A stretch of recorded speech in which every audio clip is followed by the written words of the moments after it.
And welcome back to Jeff Koinange Live here at Citizen Television. Great conversation we're having here with Nairobi Senators. S3, they call him, Super Senator Sakaja and Makueni Senator Mutula Kilonzo Jr., both of whom are running for governors in their respective counties. Let me ask you real quick, first of all, you, Governor, why would one want to run for governor now? I mean, you inherit so much debt to begin with. Why? Makueni doesn't have those pending bills that are. What do you mean? That are synonymous with all the counties. We don't have pending bills, and if they are pending bills, they are pending bills that are subject to the financial year. Means that because of either delay of exchequer, that's why you possibly run a bill of 20, 30, 40 million shillings. But you won't find 5-6 billion shillings. Nairobi will be lucky if Sakaja does not inherit pending bills of up to 10 billion shillings. Or more. Yeah, I've advised him to have a banker where he can hide ones now. Oh, goodness. When exchequer releases are given, because the law says that the pending bills are the first charge on your budget. Right. It's a first charge. Ideally, you should pay. But it's important, Jeff, because businessmen don't want to deal with counties because they don't get their money on time. We are planning and budgeting and doing things where there is no money, contrary to the law, and therefore it's important to streamline counties so that if you procure, there is a budget and you pay. Sort of things where people they have lost their homes, hung themselves, committed suicide, left, right, and center, is unfortunate. Because the purpose of devolution, other than creating employment, was to ensure that you have business running at the local level. You promote business. That's the idea of devolution. Yeah. It's not the idea of just having big, fancy cars and people surrounding you. That is not what devolution was about. And big seats and mobile toilets, those things. But it can work. Yeah. Senator, first of all, Nairobi County is remaining, right? Yes. It is remaining. Yes. It's not going to be scrapped as part of national government. It was a huge fight we had. You remember there was a version of the proposed BBI. Version 2. Yeah, that said Nairobi should go under the national government. And I remember it was for a long time a lone fight, because many of my colleagues, including members of parliament, believed you cannot change a comma or a full stop of the document. And I said, look, if devolution is the greatest gift that our constitution has bequeathed to Kenyans, why would you deny 10% of Kenyans who are Nairobians the right to that gift of devolution? The lady in Mutwini needs to be able to have someone to hold account for her health care. You know, the younger in Kayole, Dandora, South Sea, wherever it is, needed to have that. And so I made an argument. I remember when we went to present, we said, look, all countries, because there was the argument that it's the capital, so it should be under the national government. And I said, no. All these countries that have a seat of national, of the national government, moved from what was the vibrant, bustling economic capital and went and created an administrative capital. If you look at Australia, they moved and went to Canberra, which was land donated from New South Wales, and they set up. If you go to Nigeria, Lagos was the place, yeah? But they said, look, let's create FCT, Federal Capital Territory, and they moved to Abuja, and they started a capital. That's why when you go to Abuja, you know, you find the wide streets, the building designs, you can tell it's almost artificial, you know? In the US, they had to make that same decision, and they moved. Initially from Annapolis, there was Philadelphia, but they donated land between the states of Maryland, Virginia, and created Washington, D.C., District of Columbia. And that's why D.C. is the seat of the national government. You don't have a senator of D.C. or a governor of D.C., but you have in New York. And so we said the same thing for Kenya. Nairobi must work. And because two people didn't do well, you don't then cost the rest of Nairobians. Nairobi can work, and we must make Nairobi work. And that's why I keep saying, and I think that I should actually put it as a slogan, let's make Nairobi work. It can work. You know, you're talking about debt of around 10 billion etc. Yeah. We can raise 50 billion in Nairobi as revenue annually if we do two things. Number one, we've looked at the sectional properties law, where now, you know, the titling, whether it is an apartment or whatnot, you pay your rates. It doesn't need to be too high. It doesn't need to be inordinately high. In as much as we're reviewing the valuation of the, you know, the rates are still 1970, 1980, but let's not make it too high.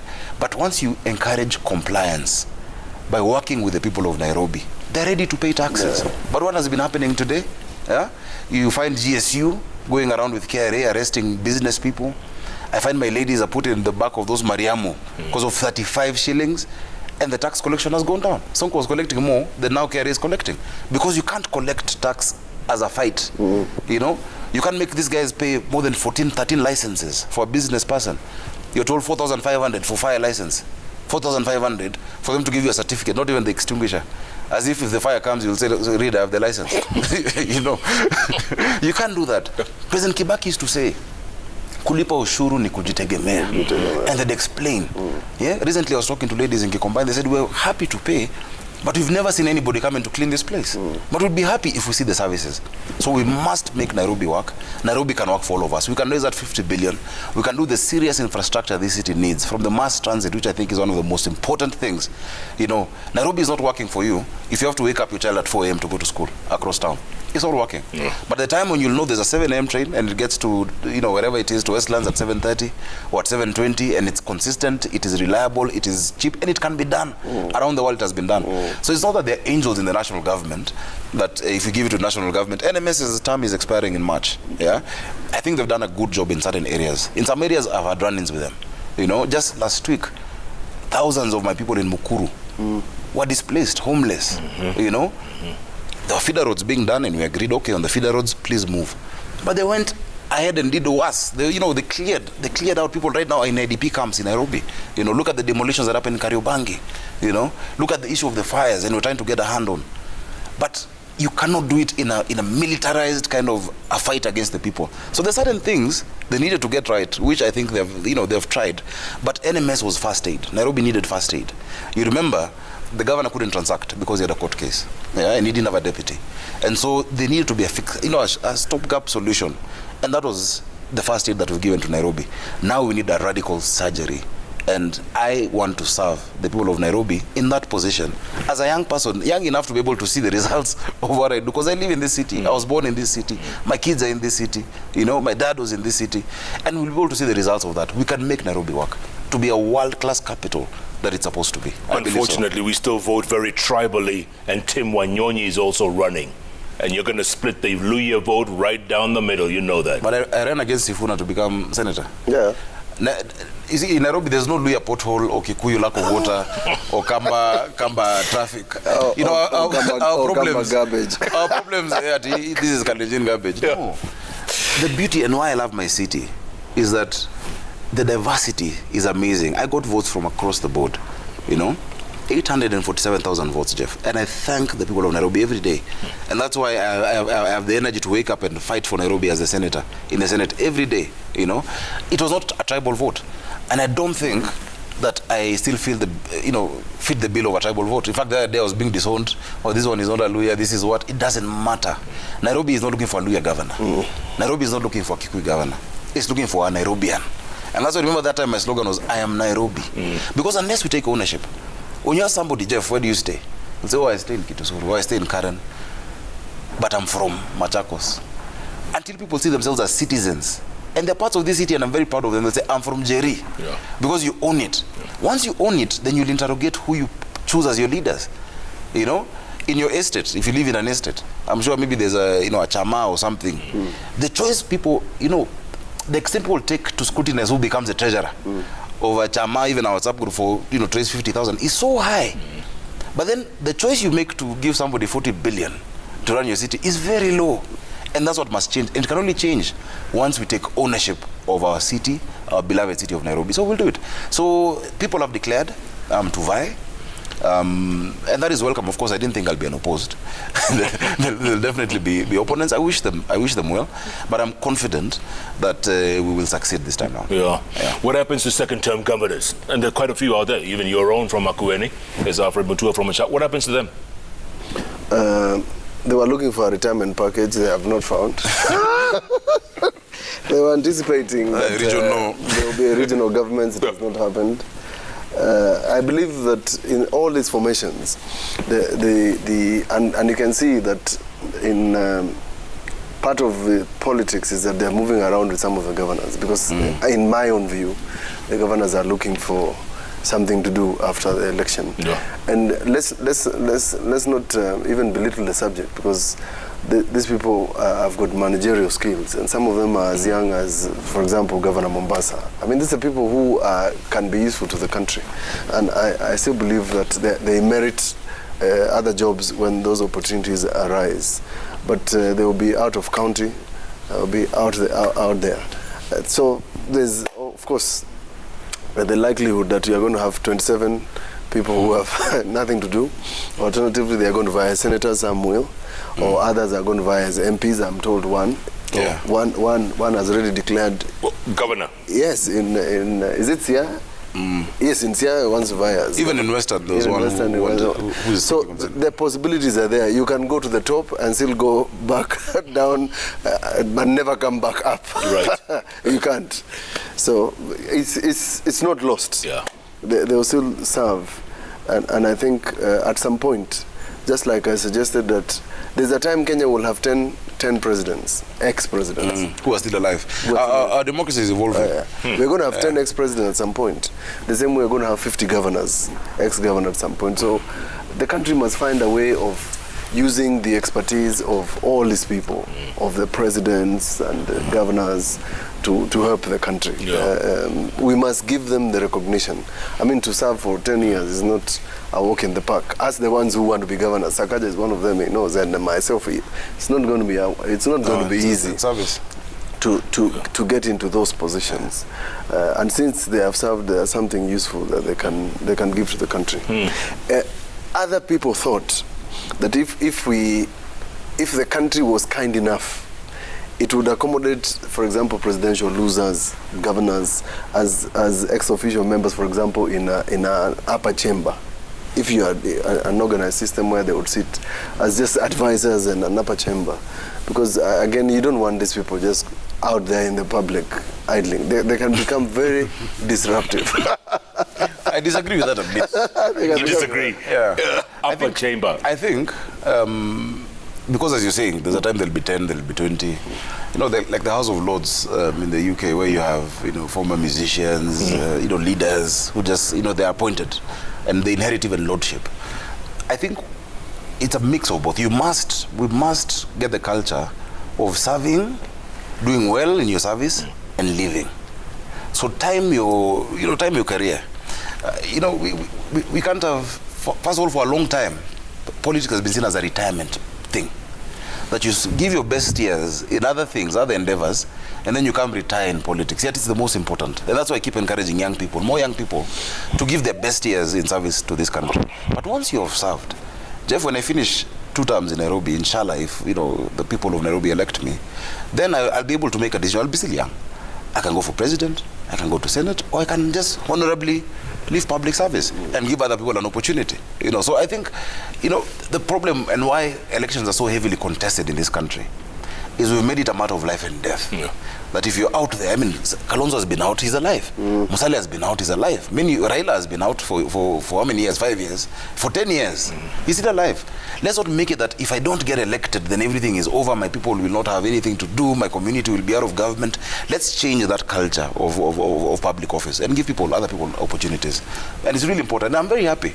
The level of scrutiny that people are doing. On Sunday, I was at Nairobi Chapel. For 2 services, and it was not those that you've gone to a church to say vijana no, they are doing a series on leadership, on different things, and they're talking about leadership. Before that they had Martha Karua talking about women, and it's a panel discussion, and you discuss it. And I told them a quote from I think it's Frank Herbert, that any country, and I think it makes sense to us, the world, any country stands on 4 pillars: the learning of the wise, the justice of the great, the prayers of the righteous, and the valor of the brave. But all of those amount to nothing without a leader who understands the art of ruling. And so everyone now is keen on who do we elect. And that's why I was very happy. Why? Some counties got certain governors who are very popular. I don't name names, but many of those counties are around us. they're very popular guys, but they did a terrible job, and some are out. And so now people are realizing, okay, so this job is not for this kind of a person. This job is for this kind of person. So as democracy evolves, I'd encourage these second-term governors. Evaluate yourself.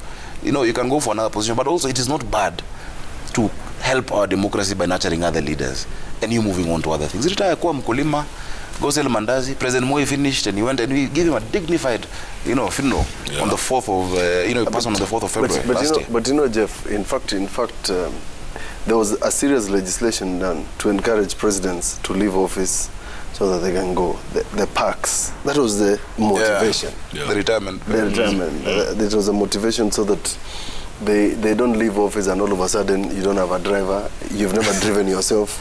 You don't know where the gear is in the car. You don't know where Kenyatta Avenue is.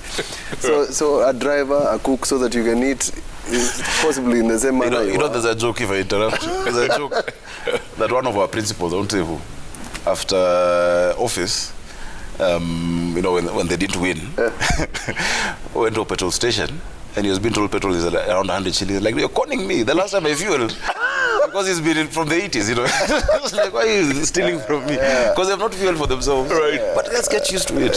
And sometimes also in office, I'll tell you, I do it, Mututa does it many times, even today he's driving himself. Don't get too used to parks. You don't have to always have bodyguards around you. You don't have to always have, doors open for you. Do things yourself, Biden used to take the train just until he became president. Just do things on your own. Was it Baltimore or was he commuting from Baltimore? You drove yourself? Yes. How about you? I drive myself a lot.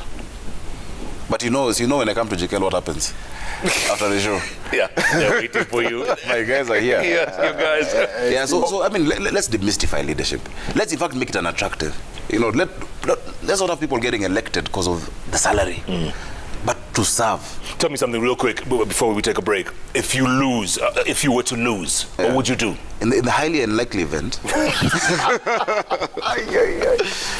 Jeff, I like that. For me, there are two types of leaders. There are those who want to lead, and there are those who the people want to lead. I strive not to be the one who's trying to impose myself, and so there's no plan B. Yeah.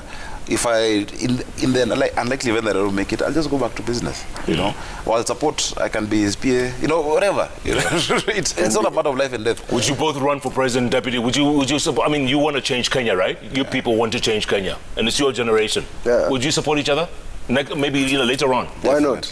Definitely, without a doubt. Why not? We come from the same church. It will be easy. You're looking for chemistry. It won't be a forced marriage, like we've seen. For chemistry. You ask us about chemistry. No. All right, let me take a break. Come back. Speaking of forced marriages, Jubilee, man, you must be very disappointed how it turned out. Hold your thought, but you must be disappointed. Extremely. Because hindsight is 20/20, but this. It was false. What are you from saying? The beginning? False start. It was just false. We had a dream. It was an agenda. So did Martin Luther King. Yeah. It was false, Bwana Jeff. Let's take a break. Come back. We'll go to the magic wall and read your tweets as well. At Koinange Jeff at Citizen TV Kenya, the hashtag JKLive. JKLive takes a break. We'll be back. Wait a moment.